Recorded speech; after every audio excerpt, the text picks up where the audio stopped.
और उसे जो भी दान देता था 5 पैसे 10 पैसे ये कर ली, तो वो अगर तुमने 5 पैसे दिए तो वो ये कहेगा कि मुझे 5 जूते मेरी खोपड़िया पे मारो। अंधा कहता था। हाँ, जब वो 5 पैसे लेगा तो वो फेमस था इस मामले में। अगर तुमने 5 पैसे के बदले 5 जूते नहीं मारे तो वो तुम्हारे 5 पैसे ले लेगा। 10 पैसे तुमने दिए 10 जूते लगाओ। आखिर एक लड़का बार बार देख रहा था यार ये फकीर जो है पैसे जब लेता है जब जूते धलवा लेता है। एक दिन उसने वो उसके पीछे पड़ गया कि बाबा मुझे तू ये राज बता आखिर है क्या। बोले यार तू 10 पैसे दे रहा है, तू 10 जूते मार भाग जाए यहाँ से। लेकिन वो लग गया कस के। आखिर में जो है जब वो पीछा नहीं छोड़ा बच्चे ने, शाम को बाबा कह रहा है कि अब तू मेरे पीछे पड़ ही गया तो अब मैं तुझे सुना रहा हूँ अपना अतीत। बोले आज से 10 साल पहले न तो मैं अंधा था न मैं भिखारी था, मेरे पास 100 ऊँट थे। अब तू अंदाजा कर जिसके पास 100 ऊँट होंगे तो वो कितने पैसे वाला ना होगा। लेकिन मुझे एक फकीर मिला और वो मुझसे बोला कि तुझे भी दफीना चाहिए क्या। तो मैंने कहा बाबा चाहिए। तो बोले 20 ऊँट ले चल मेरे साथ। तो बोले मैं अपने 20 ऊँट लेकर उसके साथ गया। मुझे वो एक गुफा के अंदर ले गया वीराने में। और जब मैं उस गुफा के अंदर घुसा तो वहाँ खजाना था। तो 20 ऊँट भर गए।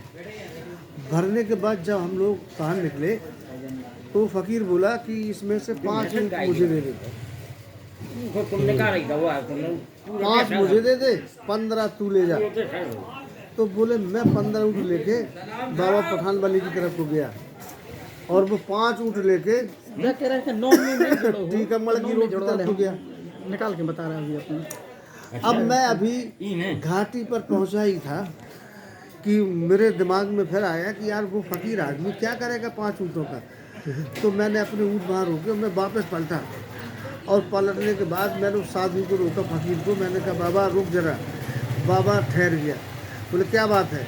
बोले बाबा तू तो फकीर आदमी है, क्या करेगा इन ऊँटों का, इसमें से 2 मुझे दे दे।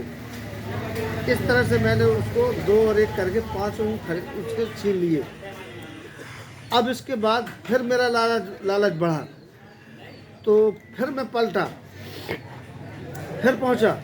मैंने बाबा जो तेरे पास डिब्बी है ना वो मुझे दे दे। तो वो फकीर बहुत नाराज़ हुआ। बोले भाग जा यहाँ से, तूने एक एक करके सारे ऊँट छीन लिए मुझसे, अब मैं तुझे डिब्बी देने वाला नहीं हूँ। लेकिन वो पड़ गया पीछे कि मुझे ये डिब्बी चाहिए ही है। डिब्बी से खजाने तक पहुँचती है। तो जब वो समझ गया, बोले मैं समझ गया कि ये डिब्बी देगा नहीं, तो मैंने बाबा से कहा कि एक काम कर, तू उसे दिखाई दे मुझे।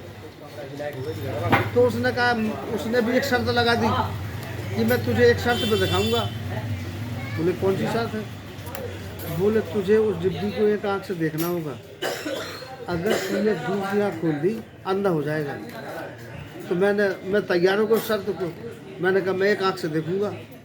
तो जब उसने डिब्बी खोली तो मैं एक आँख से देख रहा था तो मुझे खजाना ही खजाना दिख रहा था। अब मुझे पता ही नहीं चला कि मेरी दूसरी आँख कब खुल गई। मैं अंधा हो गया, कहाँ ऊँट चले गए, कहाँ वो फकीर चला गया, कोई पता नहीं। तब से मैं आज तक इसी तरह फिर रहा हूँ।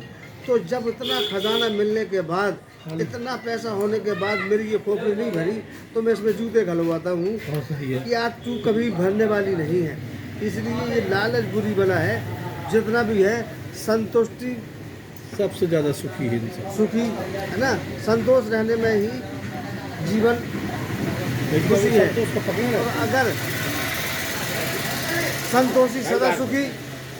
और इस्लाम में कहा जा रहा है कि इन्नल्लाह मअ साबिरीन, जो लोग सब्र करते हैं वो ज़्यादा पसंद किए जाते हैं, और जो लोग संतोष रखते हैं उसे भी भगवान ईश्वर पसंद करता है। तो यार छेवलिया जी, ये जो संतोषी है इसको बनाए रखो। पैसा जो है कोई ये डरे खनहर राजा से फकीर के पास कहाँ से कहूँगा, एक से यही उस खुदा ने आज जो बैठे हैंगे कल यही सड़क पर फिरेंगे। वक्त का कोई ठिकाना नहीं है, कहीं धूप कहीं छाया बदलती रहती है। समय का बर्ताव होता है, समय के साथ बदलिए। बहुत अच्छा आपने समझाया।